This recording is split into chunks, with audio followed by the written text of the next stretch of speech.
जो भगवंत मान जी की अगुवाई में पंजाब में बनी युद्ध नशे विरुद्ध की टीम, आप सबको बहुत बहुत बधाई। बधाई सबसे पहले तो इस चीज की कि फेज 1 युद्ध नशे के विरुद्ध का फेज 1 बहुत सक्सेसफुल रहा। जैसा अशोक मित्तल जी ने बताया कि पूरे देश में इस बात की चर्चा है, ये नशे के कारोबारी पूरे देश में अपना धंधा चला रहे हैं और राजनीतिक संरक्षण में चला रहे हैं, लेकिन पंजाब मॉडल से निकल के आया है कि युद्ध नशे के विरुद्ध जैसे अभियान चला के नशे के कारोबार की कमर कैसे तोड़ी जा सकती है, इसका सक्सेसफुल मॉडल आप लोगों ने करके दिखाया है भगवंत मान जी की अगुवाई में। इसके लिए मैं पंजाब के मुख्यमंत्री भगवंत मान जी को और उनकी पूरी टीम को, पुलिस ऑफिसर्स, एडमिनिस्ट्रेशन और उस सबके बीच ताने बाने का काम कर रही युद्ध नशे के विरुद्ध की पूरी टीम को बहुत बहुत बधाई देता हूं फेज 1 की सफलता के लिए।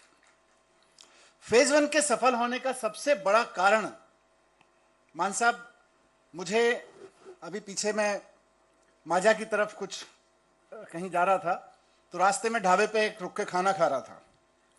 वहां पर हमारी टेबल थी, उसके बाजू में कुछ और पुलिस ऑफिसर्स, मतलब एसएचओ या उनकी लोकल टीम, 5-7 लोग आके खाना खाने लगे। पहचान लिया, देख के दुआ सलाम हुई, बातचीत हुई। तो मैंने उनसे बातचीत में पूछ लिया कि आपके इलाके में तो पहले नशे की तस्करी काफी होती थी, थोड़ी खुल के इनफॉर्मल बातचीत चल रही थी, उनका ईमानदारी से बताओ कम हुआ कि नहीं हुआ। तो माजा में तैनात उस पुलिस ऑफिसर ने कहा, जो एसएचओ लेवल के ऑफिसर थे, कि बहुत जबरदस्त कमी आई है जी। उन्होंने फिर गांवों के नाम गिनाए कि जी उसमें बड़ा आदमी था, उसकी सप्लाई तोड़ दी, उसमें बड़ा आदमी था, उसकी सप्लाई तोड़ दी, वहां की चेन तोड़ दी, वहां की सारी चेन तोड़ दी। उन्होंने अपना पूरा मुझे डेटा, खुश होके कि कोई लीडर सुनने वाला मिला है, उन्होंने मुझे बताई। तो मैंने उनसे पूछा कि आप कब से सर्विस में हो? तो 4-5 लोग थे, कोई 20 साल, कोई 25 साल, 15 साल, अलग अलग सर्विसेज, अलग अलग नौकरियां थी सबकी। मैंने पूछा इतने समय से आप लोग क्यों नहीं कर पाए? आप तो इसी इलाके में तैनात हो। उन्होंने अपने बताया जी मैं पहले यहां था। मैं, आप लोग इसी इलाके में तैनात हो, पहले क्यों नहीं कर पाते थे? तो मुख्यमंत्री जी, उन्होंने जो बताया वो क्रेडिट आपको और अरविंद केजरीवाल जी को बहुत जबरदस्त जाता है। उन्होंने कहा जी पहले भी जब सरकार आती थी किसी पार्टी की तो आके बात तो करती थी कि नशे तस्करों को छोड़ना नहीं है, पकड़ के रखना है, लेकिन जब हम नशे तस्करों को पकड़ते थे सरकार बदलने के बाद, तो हमसे नशे तस्करों को पकड़वाते थे पिछली पार्टी वालों के, क्योंकि उनकी पार्टी के नशे तस्कर होते थे, और हमसे कहा जाता था उनको पकड़ लो और नशे का कारोबार हमारे वाले लोगों को करने दो। मतलब अकाली की सरकार आई तो उन्होंने कहा वो कांग्रेस वाले जितने लड़के नशे में लगे हुए थे ना, धंधे पाइपलाइन बिछाई हुई थी, उसको क्रैक डाउन ऑन ड्रग्स, तो सारा क्रैकडाउन करते थे और अकाली वाले आके अपना तार बिछा देते थे। अकालियों की सरकार हटी, कांग्रेस की आई तो उन्होंने भी कहा नशा खत्म करना है जी, नशे के तस्करों के खिलाफ पुलिस को कड़ी कार्रवाई करनी चाहिए। बोले हमको लगा, ये पुलिस वाले का एक का नीचे बयान है, बोले जी हमको लगा देते थे, हम जोश जोश में उठा लाते थे कौन कौन नशा कर रहा है। थोड़े दिन बाद हमको कहते थे देखो उनको तो डालो जेल में और ये लोग चल रहे हैं, इनको प्रोटेक्शन देना है, इनको पॉलिटिकल प्रोटेक्शन है। उन्होंने कहा जी पहली बार ऐसी पॉलिटिकल पार्टी आई है जो ये हमको ये तो कह रही है नशे के तस्करों को पकड़ो, पर ये नहीं कह रही कि हमारे वालों को छोड़ देना। इसलिए कम हो पा रहा है क्योंकि जब तक पॉलिटिकल विल ना हो, जब तक राजनीतिक इच्छा शक्ति ना हो, पुलिस के पास तो देखिए डंडा है, हथियार है, और पुलिस वालों को सब पता होता है कौन सप्लाई कर रहा है, कहां कर रहा है। लेकिन सबसे बड़ी प्रॉब्लम पंजाब में रही कि पॉलिटिकल विल नशे को बढ़ाने वाली थी, नशे को कम करने वाली नहीं थी। पहली बार पंजाब में पॉलिटिकल विल ऐसी आई जो नशे को खत्म करने वाली है, और फेज 1 में ही नशे की कमर, नशे के कारोबारियों की कमर, नशे के कारोबार की कमर बहुत बुरी तरह से टूट चुकी है। बहुत शानदार काम हुआ है पिछले 1 साल में।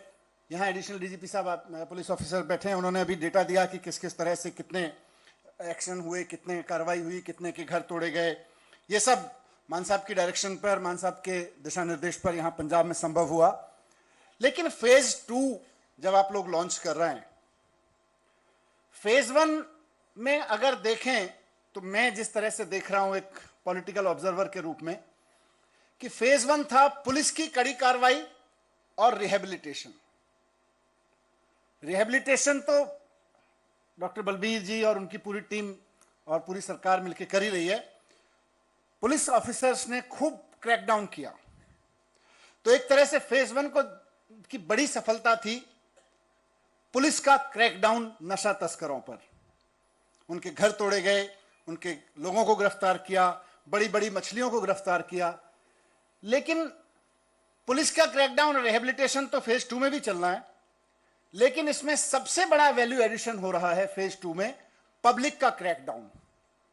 पुलिस तो क्रैकडाउन करेगी करेगी, अब पूरे पंजाब का एक एक आदमी, एक एक गांव में, एक एक वार्ड में रह रहा आदमी, आम जनता इस बार नशे के तस्करों में क्रैकडाउन करेगी, उनके ऊपर क्रैकडाउन करेगी, उनके ऊपर प्रहार करेगी। और इस क्रैकडाउन को कराने के लिए सबसे बड़ी कड़ी, इसकी रीढ़ की हड्डी, इस पूरे युद्ध नशे के विरुद्ध का फेज 2 की धड़कन विलेज डिफेंस कमिटीज यानी कि आप लोग हैं, वीडीसीज हैं। ये सारा का सारा जो कम्युनिटी क्रैकडाउन होगा इस बार नशे के कारोबारियों के ऊपर, नशे के इस आदत के ऊपर, नशे के इस धंधे के ऊपर, वो आप लोगों के जरिए पूरी की पूरी पंजाब की कम्युनिटी करेगी। आप लोग उसकी रीढ़ की हड्डी हैं।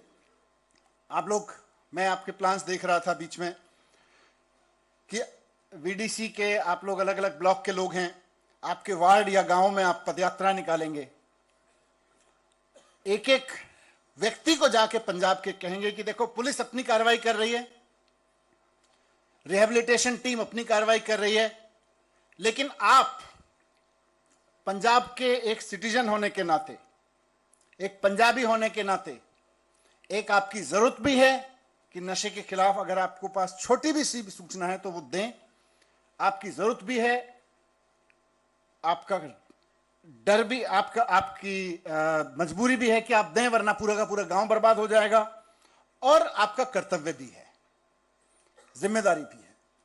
तो ये सब निभाएं। इसको लेके यात्रा एक एक नागरिक को पंजाब के गांव गांव जाके, शहर में, वार्डों में जाके जागरूक करेगी और उनको एक ही लाइन में समझाएगी कि चुप मत बैठो, डरो मत। आप जो भी सूचना दे रहे हो, पुलिस ने पूरी व्यवस्था बनाई हुई है, मान साहब की सरकार ने पूरी व्यवस्था बनाई हुई है, किसी का नाम उजागर नहीं होगा।